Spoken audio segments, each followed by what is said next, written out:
Let's be honest, life feels like it's moving at the speed of a TikTok scroll these days. We're all stuck in this weird dance, smiling for cameras, hustling for likes, answering, "How are you?" with busy, because lost and a little empty feels too heavy for a Tuesday. But here's the thing, you're not crazy for wanting more. That knot in your chest when you're alone at 2 a.m., the way a sunset sometimes hits you like a punch to the gut, the nagging sense that there's got to be more to all this. That's not you being too sensitive. That's you being human. We've been sold this lie that depth is a luxury, something for poets or monks, not for people with deadlines and inboxes. But what if it's the other way around? What if the reason we're all so exhausted isn't because life is hard, but because we're starving ourselves of what actually matters? We're chugging dopamine like energy drinks while our souls sit dehydrated. So let's cut the self-help crap. You don't need another life hack. You need permission to stop pretending the shallow end is enough when you're built for oceans. This is about quiet rebellions, staring at your ceiling instead of your screen, letting a conversation get awkwardly real, admitting you'd rather be lost than bored. Depth isn't some enlightened state. It's just choosing, again and again, not to abandon yourself. The abyss isn't out there. It's in the space between your ribs when you breathe deep, and it's waiting. We live in an age that worships speed but starves of stillness, an era that mistakes the flicker of screens for the flicker of souls. To speak of depth today feels almost archaic, like whispering a prayer in a hurricane. Yet here we are, you and I, carrying this quiet, relentless ache for something more. It's not a flaw, it's not naivety. It's the hum of an ancient instinct, a gravitational pull toward meaning that modernity cannot silence. This is the curse of depth, to feel the weight of eternity in a world that insists on floating. Let's begin where Jung himself would, with the collective unconscious, that subterranean river of symbols and stories that flow beneath the fragile surface of our daily lives. Imagine it as a magnetic force, pulling us toward questions that have no easy answers. Who am I? What matters? Why does this all feel so hollow? But our world, with its algorithms and endless scroll, rewards the opposite of depth. It thrives on distraction, on the dopamine hit of novelty, on the illusion that we can outrun our hunger for meaning by staying in motion. We've conflated lightness with freedom, mistaking the absence of weight for liberation. But what if depth isn't a burden to shed, but a compass we've forgotten how to read? Consider the psychological toll of this dissonance. We curate personas like products, smoothing our edges into bite-sized profiles. We chase wellness as if it were a destination, not a relationship with our own shadows. Anxiety becomes chronic, not because life is inherently terrifying, but because we've severed ourselves from the myths that once gave suffering context. Depth in this light isn't a luxury, it's oxygen. Without it, we suffocate on triviality. But here's the paradox. Depth cannot be found. It must be recovered. It's already within you, buried under layers of shoulds and not enoughs. Jung called this process individuation, the integration of our fragmented selves into something whole.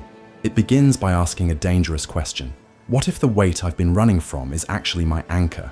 Think of the hero in myths who descends into the underworld.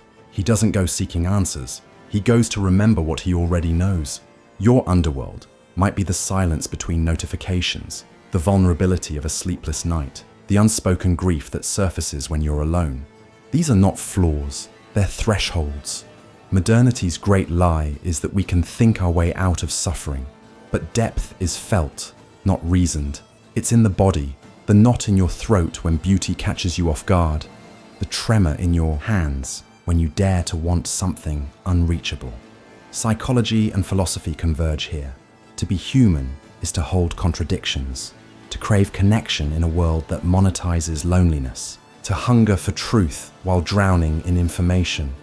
Depth isn't the absence of chaos, it's the courage to stop fleeing from it. So where do we begin? With a single act of rebellion.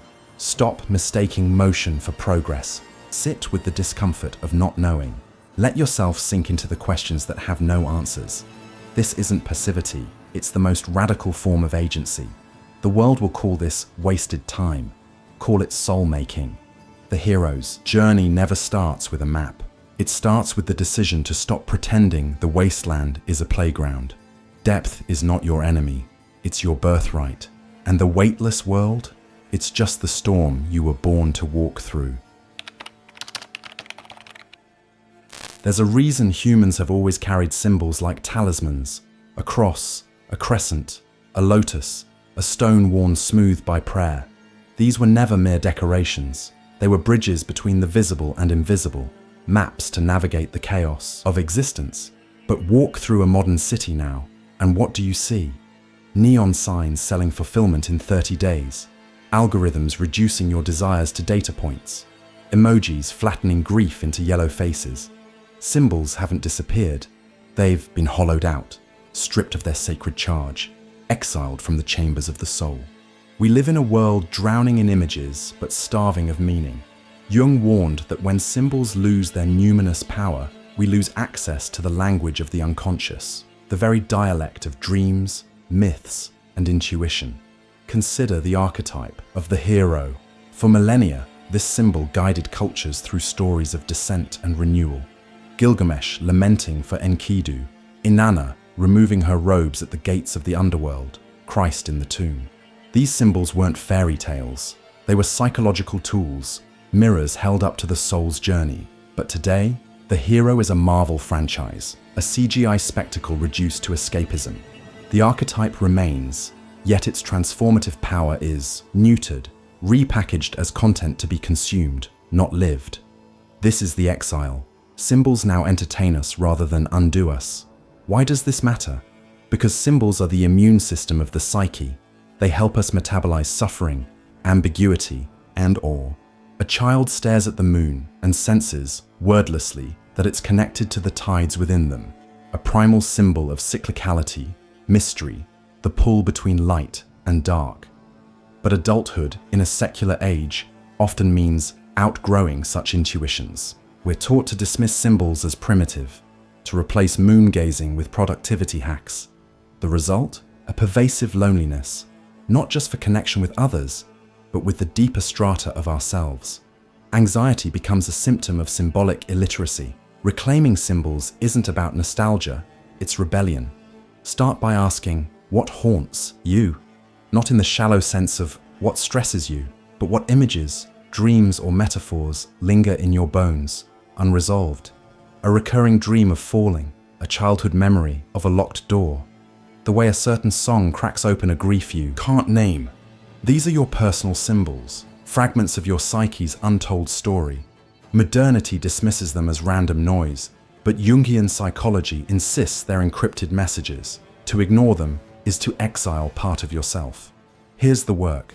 Begin a dialogue with these fragments. Keep a journal of dreams, not to analyze, but to listen. Sit with a painting that unsettles you until it begins to speak, not in words, but in sensations. Wander a forest and let the trees become more than biomass. Let them resurrect the ancient symbol of the world tree, axis of heaven and earth. This isn't regression, it's recalibration. Symbols are not answers, they're portals. They don't resolve the mess of being human, they make it sacred. But be warned, the modern world will resist this. It profits from your disenchantment. A symbol-rich life is inconvenient. It slows you down. It demands you consider death when the world wants you to shop. It asks you to see a wedding ring not as a contractual ornament, but as an Ouroboros, a circle devouring and renewing itself, a promise etched in eternal return. To reclaim symbols is to disrupt the cult of literalism. It's to stand in the supermarket aisle and suddenly see the Dionysian frenzy beneath the neon, the shadow of ritual sacrifice in the meat department, the altar of consumerism where we lay our longing. This is how we begin the return from exile, not by reviving dead myths, but by recognizing the symbolic pulse still beating beneath the surface of the mundane. The hero's journey is, at its core, a pilgrimage of re-enchantment. You don't need a quest to a distant land. Start by rescuing one symbol from the wasteland. Let it be your ally. Let it remind you that depth is not a curse, but a homecoming. Imagine a room where every face is a masterpiece of precision. Smiles calibrated, laughter timed, stories shaped to fit the expectations of the crowd. This is the theatre of everyday life, and we are all performers, addicted to swapping masks to match the stage. The mask of the diligent employee, the flawless parent, the perpetually optimistic friend. These roles are not lies, they are survival tools, crafted to navigate a world that often values polish over truth. But what happens when the curtain never falls? When the mask fuses to your skin, and you forget where the performance ends and you begin? Jung called this the persona, the armor we strap on each morning to face the world. It is necessary, even kind. It shields our raw edges, mediates our collisions with society's sharp corners. But the danger arises when we mistake the armor for our flesh. When we believe the accolades given to the mask are meant for us. The persona, unchallenged, becomes a gilded cage. We grow fluent in the language of fine and busy, while the soul whispers in a forgotten dialect. Consider the toll of this masquerade. Cognitive dissonance hums like a low-grade fever when your inner reality clashes with the outer facade. You laugh at a joke that doesn't amuse you, nod in agreement when your heart screams no. Each act of self-betrayal, however small, is a stone added to the wall between who you are and who you pretend to be. Over time, the wall becomes a fortress. You feel the weight in the quiet moments, the hollow after a forced smile, the exhaustion of a day spent playing a role. This is the cost of conflating the mask with the self, a slow erosion of authenticity, a soul diluted by performance. But beneath every persona lies the shadow, the repository of all we deem unacceptable, our rage, vulnerability, desires, flaws. Jung saw the shadow not as an enemy, but as a neglected ally. It holds the parts of us we've exiled to the dark, fearing they'll disrupt the facade. Yet, like a river dammed, the shadow swells in pressure. It leaks through cracks in the mask, a burst of anger over a minor slight, a pang of envy disguised as indifference. These moments are not failures, they are invitations. The shadow does not seek to destroy the persona, but to deepen it, to integrate the fragmented self into something whole. Reclaiming authenticity is not a return to some mythical, true self, pristine and unchanging. It is an ongoing dance between the persona and the shadow, a negotiation between survival and selfhood. Think of a tree. Its roots dig deep into the earth, the shadow, while its branches stretch toward the sun, the persona. Both are essential. Both are alive. To uproot one for the other is to deny the tree's nature. Modernity, with its cult of optimization, will tempt you to fix the shadow, to therapize, meditate, or hustle it into submission. But integration is not a problem to solve. It is a relationship to tend. Start small. Keep a journal where you write unfiltered thoughts. No audience but yourself. Notice the emotions you rush to numb: boredom, sadness, longing, and ask what they might teach you. Allow yourself to be a paradox, responsible and rebellious, kind and fierce, certain and unsure. This is the alchemy of wholeness. The mask becomes not a cage but a lens, a way to engage the world without losing yourself. You'll still perform, we all do, but the roles will fit differently, like clothes worn soft by time. You might even find beauty in the seams where the mask meets the skin, where the shadow and persona entwine. Here, in the liminal space, you are neither purely one nor the other. You are human, messy, evolving, gloriously imperfect. The world may not notice the shift, but you'll feel it. The lightness of breathing through unmasked pores, the relief of no longer performing a self you outgrew. And when someone asks, "How are you?" you might pause just for a moment before answering. Not because you don't know, but because you're no longer afraid of the truth. The modern world is a wasteland, not because it is lifeless, but because we've forgotten how to see the life teeming beneath its cracked surface. We mistake the wasteland for a finality, a barren endpoint, when in truth, it is a threshold. Every myth worth remembering begins in a wasteland, the desert where prophets hear voices, the ashes where phoenixes stir, the silent winter soil where seeds dream of spring. This is not naivety, it is alchemy. To find wholeness here, in this fractured age, is to recognize that the wasteland is not a punishment. It is the raw material of rebirth. Jung wrote of the self, the archetype of wholeness, the union of conscious and unconscious, persona and shadow. But in a culture that worships fragmentation, wholeness feels impossible. We're told to balance work and life as if they're opposing forces, to optimize our minds and bodies as if we're machines. Yet the self cannot be optimized. It can only be honored. You won't find wholeness by fixing broken pieces, but by letting the pieces speak for themselves, even when their language is agony, rage, or longing. You find it when you realize that you are not a problem to solve, but a landscape to be explored, wild, contradictory, but still alive. But how do we practice wholeness in a world that rewards dissociation? Start by rejecting the tyranny of either or. You can be weary and resilient. You can rage at the machine and plant a garden. You can scroll through the void and kneel at the altar of a sunset. Wholeness is not a state of purity. It's a capacity to hold paradox. The hero's journey ends not with a triumph, but with the return to the ordinary world, now seen through transfigured eyes. The wasteland hasn't changed. You have. Ritual becomes revolutionary here, not grand ceremonies, but daily acts of re-enchantment. Brewing tea as if it's a sacrament. Walking the same street until you notice the dandelions breaking through concrete. Touching a loved one's hand as if it's the first and last time. These are not escapes from the wasteland. They are ways of dwelling within it. Jungian psychology and ancient philosophy agree. The sacred is not somewhere else. It's hidden in plain sight, waiting for your gaze to soften.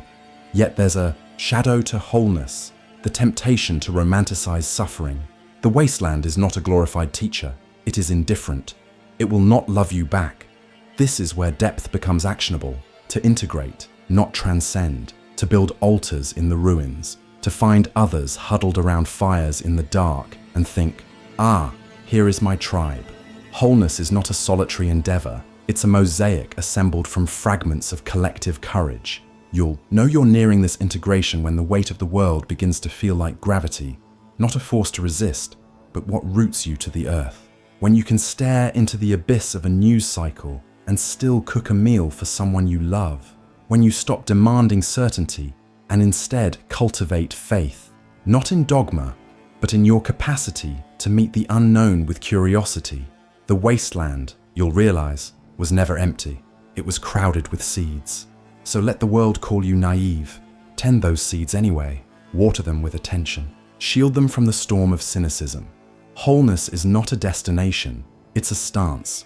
A refusal to let the wasteland define you.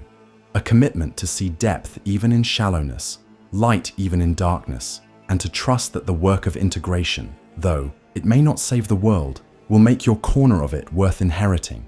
The curse of depth was never a curse. It was an invitation to live unmuted in a muted world, to be a question that defies every algorithm's answer, to walk the wasteland, not as a wanderer, but as a witness, someone who knows that even here, especially here, life persists. To live deeply in a shallow world is to become an alchemist, transforming the lead of distraction into the gold of attention. The curse of depth is not a burden, but a refusal to let the soul be commodified. You will not find resolution here, nor a map to some enlightened utopia. Instead, you'll inherit a question. How will you tend the unseen parts of yourself in a world that profits from their neglect? The answer lies not in grand gestures, but in the quiet fidelity to your inner life, the way you pause before a sunset, the grace you grant your contradictions, the stubborn hope you plant in concrete cracks. Jung's legacy is not a set of answers, but an invitation to dance with mystery. The masks, symbols, and wastelands we've explored are not problems to solve, but companions on the pilgrimage toward wholeness. Carry this truth. Depth is not a solitary pursuit. It is a thread connecting you to every soul who ever dared to want more. The world may not change, but you will, and in that shift, you become a beacon for others lost in the glare. The curse dissolves. What remains is a life lived undimmed, a testament to the audacity of depth in a world that forgot how to see. Go now, not as a hero, but as a witness. The abyss is not behind you. It is within, and it is alive.